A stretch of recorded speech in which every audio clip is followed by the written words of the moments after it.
On the streets of Nepal, young children live in poverty.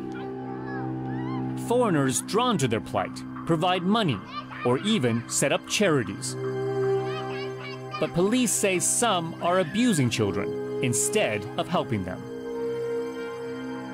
I'm Steve Chow. On this episode, 101 East investigates how those meant to protect children can sometimes be their predators.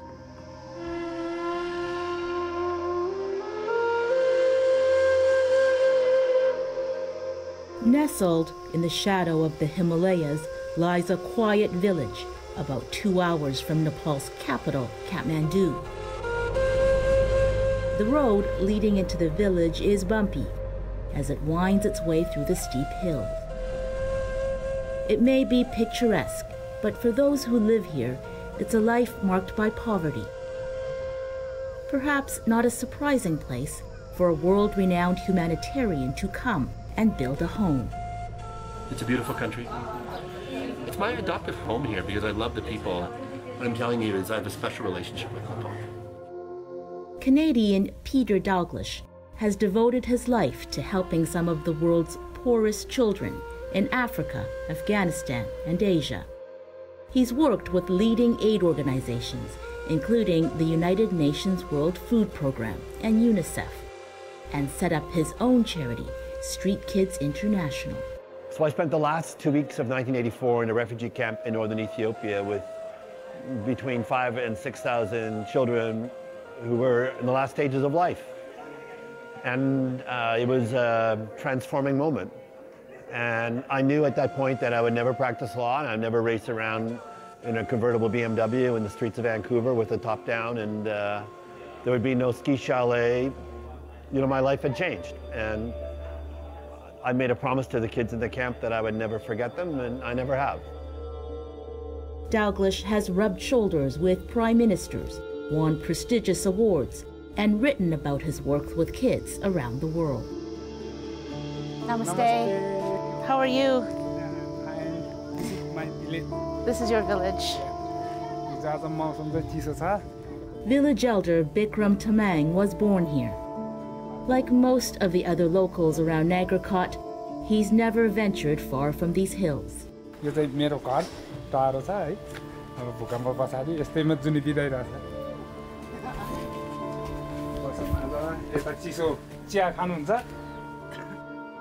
remembers when Dalglish first arrived here in the foothills of the Himalayas. Maybe about 10 years ago, he first came and built a house. He comes frequently. Sometimes he arranges his leave for a year, sometimes just a few months.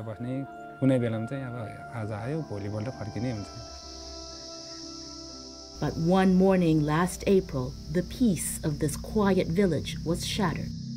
Police burst into Dalglish's home in the hills and found 2 boys inside. They led the boys away and took Dalglish into custody. Officers also took his passport, computer, and mobile phone. His arrest stunned everyone. Our Tamang community has little education. We trust others easily. Even I did not study much, and I believe in others. But beneath his generosity and respected public profile, police say Dalglish was a very different man. They allege the child advocate is actually a child abuser. Nepalese authorities say he lured children with food and money and promised them overseas trips and jobs in 5-star hotels before sexually abusing them. We made several surveillances for many days, and it is the outcome of our dedication. We have spent lots of time to bring Peter Dalglish in the frame of justice. We firmly believe he will be convicted because he committed the crime. Kabit Katawal is the Deputy Superintendent of the Nepal Police. He was in charge of the investigation that led to Dalglish's arrest.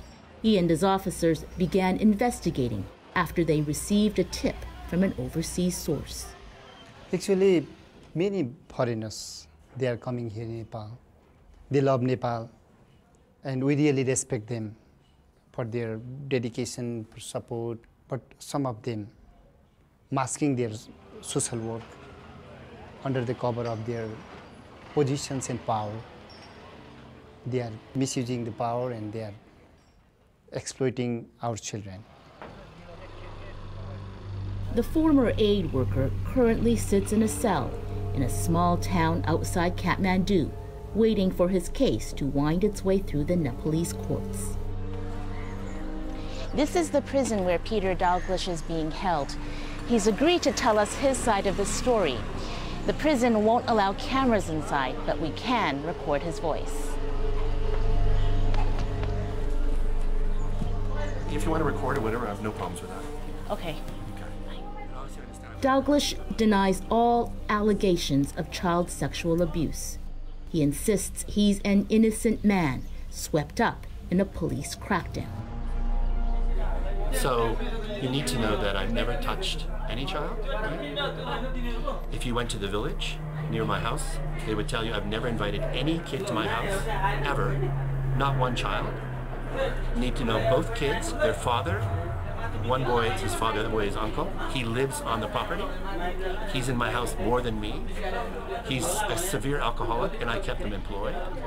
You need to know there is no DNA evidence against me. Do you understand? There is no medical evidence. There's no photographic evidence. Do you understand that? Police say they have submitted photographs of children from his computer as evidence, but declined to give more details. Dalglish maintains he is the victim. I think it starts at the village level with jealousy and with gossip. You never know for sure, right? I will win my freedom. I love this country. I will continue to fight to protect kids, girls as well as boys. I'm not a pedophile. I've never abused or touched any child inappropriately. If there is only 2 boys, he will say like, get a... Krishna Badahar Gurung and Rishi Bastakati were just 9 years old when they first met Peter Dalglish. At that time, I was going down from school, my house, and I was selling postcard, and I met Peter at that time, in the road. He's more than a dad for us, because he stands for us as a dad, where our father should be standing there, but he didn't. Our father, he left us like... He also became a father figure for Rishi. And he's the one who do everything for me, my uncle and aunt. Now, the boys say it's their turn to do something for Peter, ensuring he has good food to eat and is looked after in prison. Is he still looking after you financially? Does he still support you guys? Now? Yeah. Yeah, he's doing. We're getting money and we are expending that money on Peter, only on Peter, not on other things. Dalglish did more than just put the boys through school. He helped them see a world beyond Nepal, taking them to student conferences in Singapore and Thailand. I didn't have anything else. Like, if I haven't met Peter, like, I would not have been here. Like, I would be like doing some kind of undignified job in Gulf countries. So yeah, whatever I'm now, it's all because of Peter. The boys visit Dalglish in prison 3 times a day. We are happy to do this. It's our duty. Like, we dreamed of looking after him in his old days, but we never ever thought that we will be looking after him like this. Dalglish's reach in Nepal extended far beyond the village where he built a home. He first came to the Himalayan nation more than a decade ago to work for a UN agency. He also taught students at a Buddhist boarding school in Kathmandu. This is the school where Peter Dalglish taught children on a volunteer basis. An administrator told us the school cut ties with him in 2011, but refused to meet with us to explain why. The administrator has, however, told Canadian media that she became worried after Dalglish asked her to bend the rules to allow children to visit his house after school. Dalglish denies this and blames the falling out on internal politics. It was political, involving money and the monastery. There's a lot of money tied up with the Buddhist community here, and there's a lot of politics. That's all I'll say. Dalglish took his message about the need to help vulnerable children far and wide. Prestigious schools invited him to give motivational talks to their students. United World Colleges, or UWC, which has 17 schools around the world, said Dalglish spoke at a number of their events about his work with the UN and with street children. 5 months before he was arrested, UWC investigated rumors about Dalglish's possible exploitative behavior. They then suspended him from the Board of Trustees of UWC Thailand and released a statement. It read, "We thought Mr. Dalglish was part of the fight for education opportunities for disadvantaged children across the globe. It is shocking that the precarious situation of these children may have been used for their sexual exploitation." Peter Dalglish may be the most high-profile man to be accused of child abuse in Nepal, but he's certainly not the only one. Since April of this year, Nepalese police have charged 4 other foreigners with similar offenses. Most of the arrests took place in Kathmandu, a magnet for tourists and for poor, vulnerable children. At the very beginning, all of the pedophiles, they were concentrated here in Kathmandu because there are lots of street children and it is easy to find a small boy. Deputy Superintendent Kabit Katawal was off duty at a park with his 2 sons when he first noticed a foreigner surrounded by young boys. I was with my family and I noticed Peter. He was with 4 or 5 children. Young children? Below 16. 16. And one was above 16. I noticed, I secretly took a photo. I had some sense, you see, because I was very doubtful with that guy. That guy was Dutch child psychologist Piet Hein van ter Wisga. He had visited Nepal 10 times in the past 4 years, always staying in the capital's tourist district. We made about 15 days surveillance round the clock. We located the hotel where the boy, he used to come from morning about 8:30 to 11 p.m. So the perpetrator used to take boy to the fun park for swimming, sometimes for shopping. We were familiar about all his activities. After weeks of surveillance, police arrested ter Wisga in a 3rd-floor hotel room. The alleged victim was with him. So we immediately rescued the boy from the room, hotel room, and we called the father and mother. We took the preliminary interview with the boy in front of the parents. During our investigation, it was revealed that the perpetrator, he had family connection with the family. Very intimate relationship with the family. The boy's father and older brother agreed to meet with us. Because the alleged victim is still underage, we cannot identify him or his family. He used to call me son-in-law and address my wife as daughter. And he used to call my 2 sons his grandkids. We were poor, so I thought he helped us because of that. I was suspicious from the beginning that this man is not right. There must be some hidden self-interest here. But the generous foreigner soon won over the boy's father with gifts and cash. He helped us at that time, around $35 to $45, and it continued from there. He visited us frequently. It was good. He used to give us gifts on birthdays.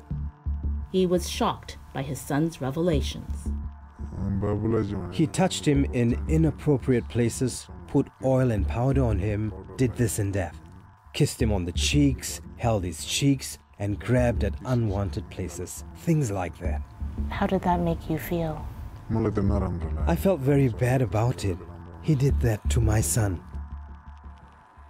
Terwizga is also now being investigated back in the Netherlands. We got abundant support from the Netherlands Police. We also received child pornography, photograph. Terwizga is being held in Kathmandu's maximum security prison. If convicted, he faces up to 11 years behind bars. This is the case file? Yeah, case file, yeah. Maybe you can guess this is pedophile. His lawyer, Nani Babu Khatri, says Terwizga is not a pedophile. Instead, just an innocent foreigner caught up in a crackdown by the police's Central Investigation Bureau, or CIB. CIB has not the direct physical evidence against my client because just there is a statement of the victim and their family.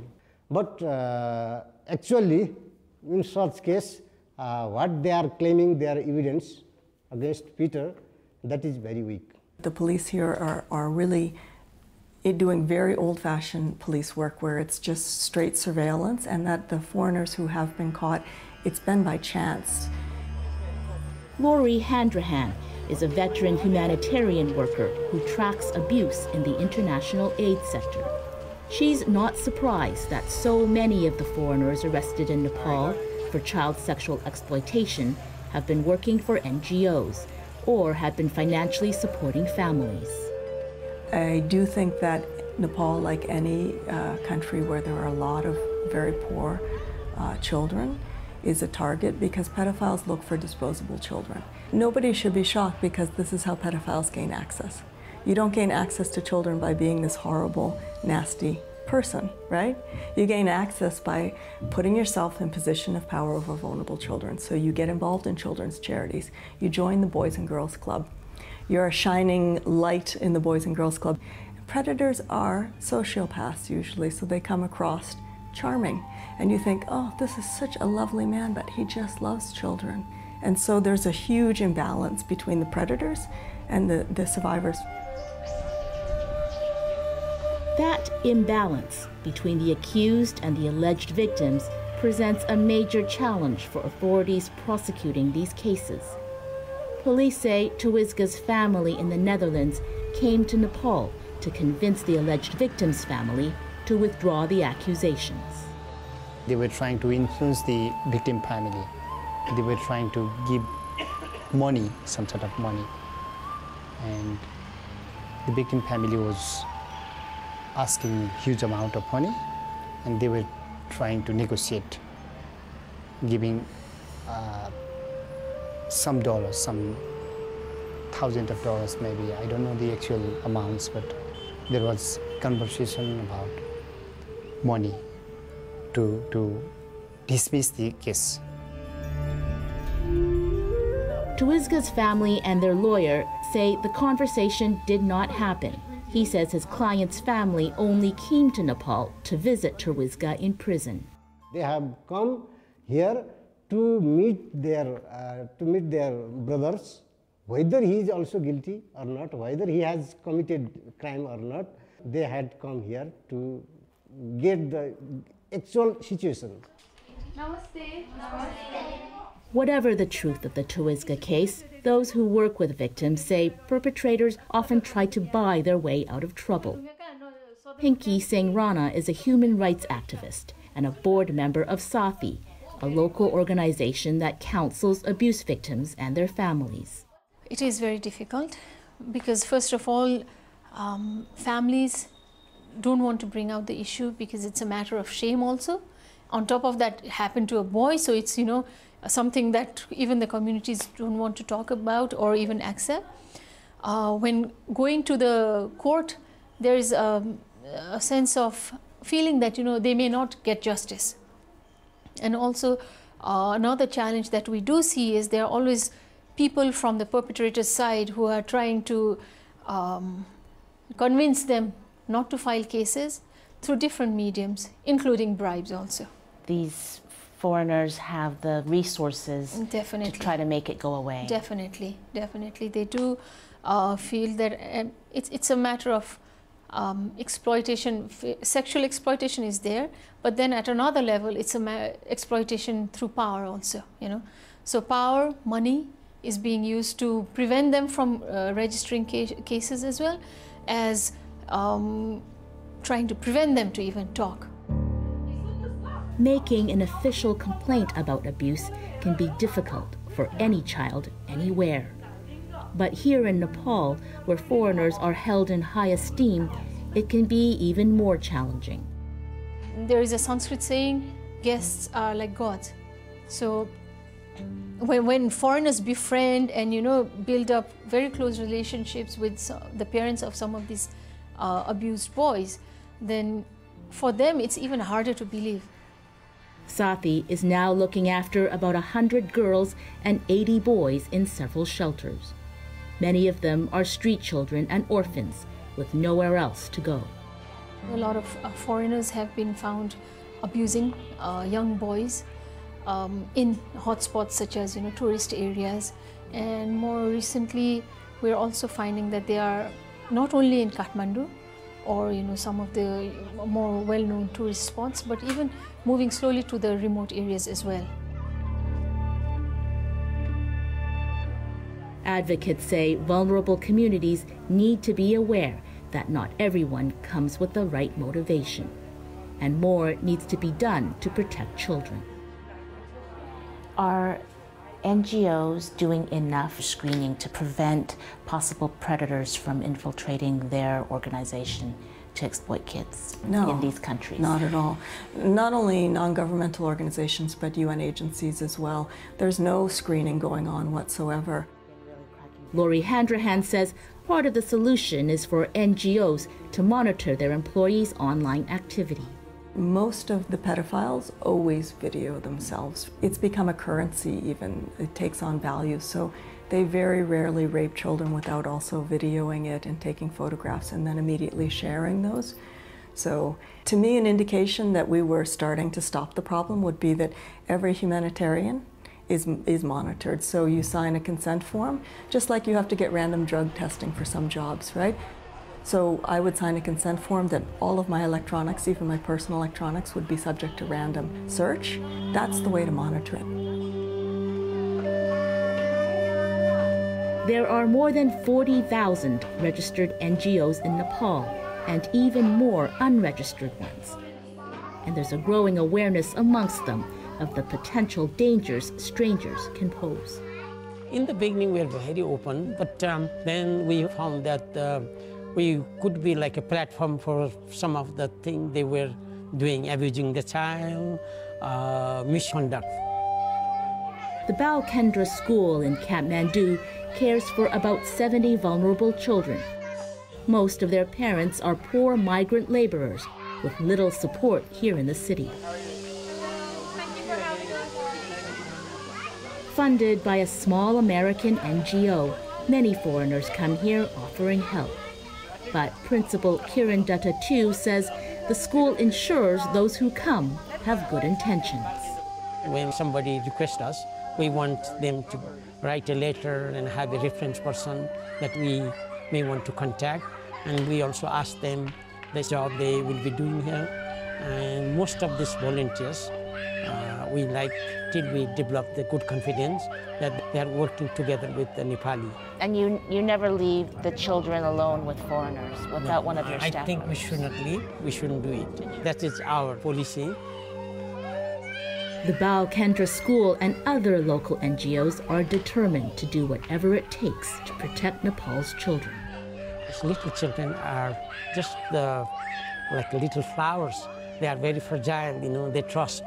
You know, they are wonderful. They always trust everyone. Nepalese authorities insist that they too are doing what they can to crack down on child sexual abuse. The government recently introduced longer prison sentences for perpetrators and fast-tracked courts to speed up criminal trials. We want to bring those perpetrators who are committing such types of horrific crime against children. It is not excusable crime. Deputy Superintendent Katawal says he's more committed than ever to the fight against child sex abuse. Children, they are the future of our nation.